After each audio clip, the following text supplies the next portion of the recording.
Hello, everyone. Welcome to Everything Arsenal. We are back from international football, finally. But actually, this time, I didn't mind the international break. Right before the international break, I said it this time round.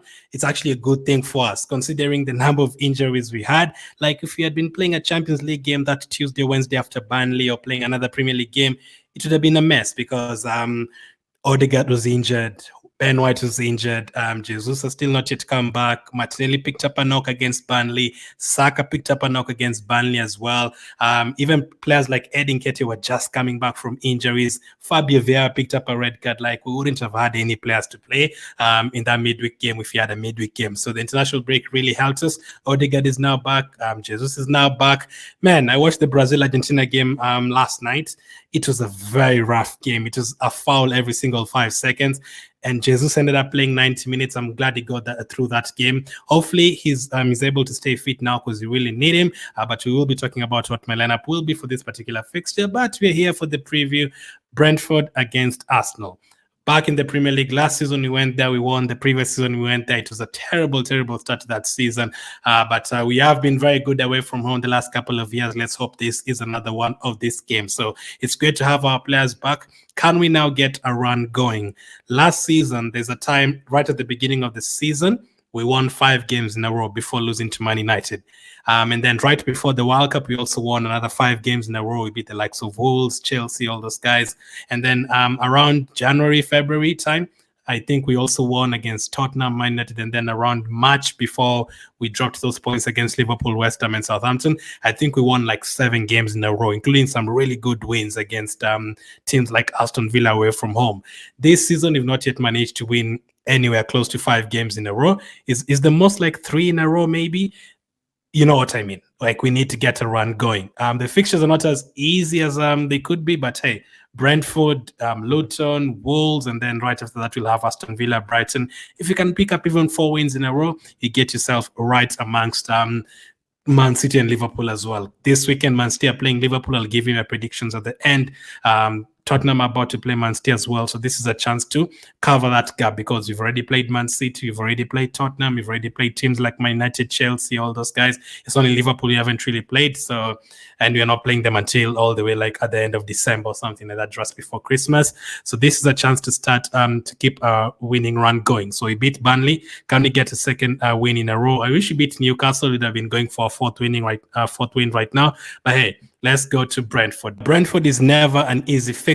Last season we went there, we won, and the previous season we went there and lost. I remember when you lost to Brentford in 2021, people are like, oh my goodness, Arsenal just lost to Brentford. How can they lose to this team? Since then, they've beaten Man City, they've beaten Man United, they've beaten Chelsea, they've beaten Liverpool. They're a very good team. Now, obviously, this time they don't have players like Tony, they don't have Raya. We won't have Raya as well in this particular game, a chance to see Ramsdale. But if we get a win in this fixture, that is always a statement win. I remember last season going there. That was one of my favorite wins last season. Obviously, going to Newcastle and to Tottenham and winning, those were very big wins for us.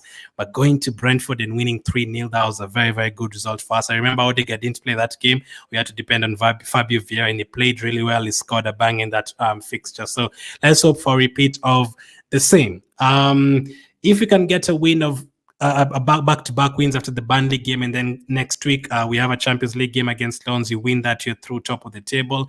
You can afford to rest players against PSV, and then going into December, a very, very busy period. Over the last couple of years, there's been a lot of reasons why games have not been played in December like we're used to. Like there was a World Cup, there was postponements because of COVID, but this time around, this is the first time like since 2019 that you have a full fixture list in December, where you have a fixture on Tuesday, and then you'll have another one on Friday, and then another one on Monday, Wednesday, like a lot of games coming up. So let's hope we can get a win here. Now, Brentford, so far this season, I watched them against Chelsea. I've watched them against Tottenham. They picked up good results against those teams. They're very, very good defensively, and also from corners and free kicks, they're very good. I think I saw a stat a couple of months ago that Arsenal have scored the most set pieces. over the last couple of seasons, and I think Brentford are second on that list. So they're very good from set pieces as well. So if you can score, they can also score. They have players like Burnley and all those guys, and free kicks and all that. We need to watch out for that as well. So let's hope we can get a victory in this one. A chance to after the international break against Chelsea, we dropped points last international break. The one before that, we had to get a 1-0 win against Everton. So 3 games in a row away from home after the international break. Our players are not as happy as they should be. Zinchenko lost a crucial game. Gabriel, Martinelli, and Jesus all lost a crucial game against Argentina as well. In fact, back-to-back games for Brazil. Havertz lost as well. I think 2 games in international break. I think it's only Jorginho who picked up a good result during the international break, and maybe 2 more or something like that. So not all our players are happy, but we are getting players who've returned from injury. Players like Odegaard and Ben White who've been rested. Now Odegaard has rested for like 3 weeks. Ben White has rested for 2 weeks as well. So hopefully they're ready to go for this busy period. No more international breaks until March. Let's hope we can get a victory right after the international break. So which kind of lineup would I go for in this fixture? Let's get started. So as I said, a lot of players are coming back. Not yet our full team, still have a few injuries like Partey, Smith-Rowe, Timber, and we're not sure about maybe a couple of others, but let's see. The goalkeeper obviously has to be Aaron Ramsdale. Raya cannot play against his team because he's still on loan from there. So Ramsdale starts. I'd like to give him this game and also the Champions League game in midweek because remember, Raya is not yet our goalkeeper. And what happens if Raya is not available, he picks up an injury or something, you have to get Ramsdale back into the team. So you don't want him to stay out of the team for too long. Remember, we are out of the Carabao Cup, so he's not really playing, and you can't leave him on the bench all the way to January until the FA Cup starts. We have to use him here and there. I'm sure he'll play the PSV game away from home in the Champions League, since we'll already be through, hopefully, by then, but let's wait and see. But Ramsdale starts in goal. Very, very important game for him. If he comes here and makes 4 world-class saves, no, not really 4 world-class, so 4 good saves, and his kicking looks good, and he handles the aerial balls well, then there's a case of him starting ahead of Raya, but let's wait and see. Back 4. Now, since they're very good at set pieces and all that, I would like to start Tomiyasu, and the other 3 remain the same. Ben White will be back for this one for me. He starts right away next to Saliba and Gabriel as well. Saliba, I think, drew against Greece in an international break. He started the last game for them. So next to Gabriel, always solid, and then Tomiyasu at left back. I would actually start Zinchenko against Lens. So this would be my back 4. I think that is solid enough. I trust our defense. We don't concede too many chances these days. We don't concede too many goals. Pace is there. We always put in blocks, tackles, one-on-one. All those players are very, very good. And it's great to have Ben White back. And it's great to have players to rotate with, Zinchenko and Kiwior can come in anytime. Of course, we've already played Brentford this season away from home in the Carabao Cup. We went there with a much-rotated team. I think Gabriel started, Kiwior started, and we managed to win 1-0. Let's hope for the same, a win in the clean sheet. That would be great. Midfield-wise. Now, we really need to sign a midfielder in January because we can't really depend on Partey right now. He's injured most of the time, unfortunately. And now we are having to play Jorginho a lot of games, and we are having to play Declan Rice a lot of games. So as of now, there's nothing that you can really do unless you go with Rice as the sole number 6, and then you go with 2 attacking number 8 and an 8 and a 10. But I would go for Jorginho in midfield, Rice and Odegaard. I stick with Jorginho. Then in midweek against Lens, I'll probably go with Rice in midfield, and then Odegaard and maybe Havertz again in the Champions League. Now we have to find a place to rest Rice. Maybe he'll rest against PSV. But there's a time we'll have Luton, Wolves in the same week, I think against Aston Villa as well, 3 Premier League games in a week. Can he really play all those games? Now, he's very fit. He always plays every single game. He used to play every single game for West Ham. But you have to rest him here and there, considering he also plays every single game for England as well. He came on, and then the last game he played almost the entire game, 90 minutes. So we need to rest him somewhere. Forward players, this would be my forward line. I would go for Saka, Martinelli, and Gabriel Jesus. Now, I was thinking of keeping Trossard because he's been okay in those past few games. I was even thinking maybe starting KT in this one, but aerial duels and all that against the likes of Burnley, they play a back 3 with 2 wing backs. Most of the times, you want someone stronger than energy. Unless that Brazil-Argentina game took a lot from Jesus, then you can't start him in this one. But I'd be happy to start Jesus in this one and then not play me in the Champions League against Lyon, start Trossard or Havertz up front, whichever. But let's see. For me, I'd start to Gabriel Jesus, but I don't mind Trossard starting on Ketty starting up front for this particular game. As long as we have Saka and Martinelli and Odegaard back as well in the starting lineup. We really missed Odegaard, by the way. I forgot to mention that. We missed him a lot. Like that number 10 position, the thing he gives us. I actually don't think Trossard can give us the same when he plays in that Odegaard position. We've seen Havertz there, can't give us what Odegaard gives us. Even Smith-Rowe started against Sheffield United. He can't really give us what Odegaard gives us. Like Odegaard is just so comfortable on the ball, the creativity, all that. The skill in that midfield is very, very good. So we can't really we can't replace him. He cannot be replaced, as Pep Guardiola says. He cannot be replaced. He cannot be replaced. So that leaves the bench looking like this. Karl-Heinz, Zinchenko, Kivio, Cedric, Elneny, Havertz, Trossard, Nelson, and Nketiah. As you can see, we are missing Timber. We are missing Partey. We are missing Smith-Rowe. But luckily, most of our players are back. Hopefully, we can get a few others back soon. I think Timber is maybe January there.